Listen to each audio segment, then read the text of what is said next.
Hello বন্ধুরা, নাকাশিপাড়া ব্লকের অন্তর্গত বিল্লগ্রাম গ্রাম পঞ্চায়েতের অধীনে গোপালপুর SWM প্রজেক্টে আগামীকাল এক প্রশিক্ষণ শিবিরের অনুষ্ঠিত হতে চলেছে।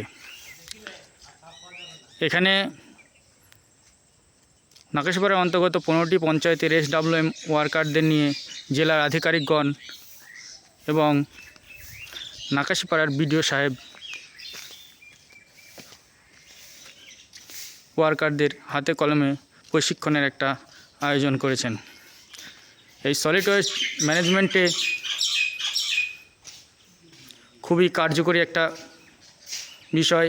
এইখান থেকে পরিবেশ দূষণ সম্বন্ধে জনগণকে সচেতন করা হবে।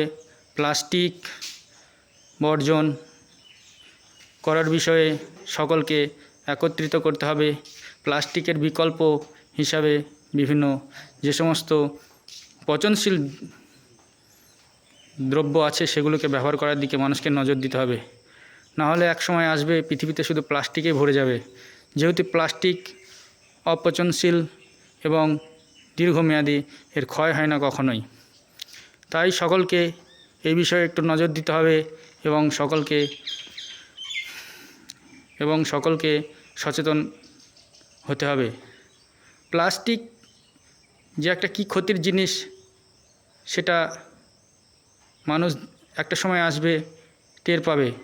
প্লাস্টিক যখন মাটিতে স্তরে বা স্তরে স্তরে আস্তরণ পড়ে যায়, এক সময় আসবে মাটির তলা থেকে যে জল আমরা পানীয় জল পাই সেই জলটাই উঠবে না প্লাস্টিকের আস্তরণের ফলে। তাই এখন থেকে সকলকে সচেতন হতে হবে এবং এই বিষয়টা মানুষের মধ্যে সচেতনতা গড়ে তুলতে হবে। এই বিষয়ে কালকে এক প্রশিক্ষণ শিবিরের আয়োজন করা হচ্ছে এবং মানুষকে আমরা যাতে সচেতন করতে পারি সেই বিষয়ে আমরা নজর দেব।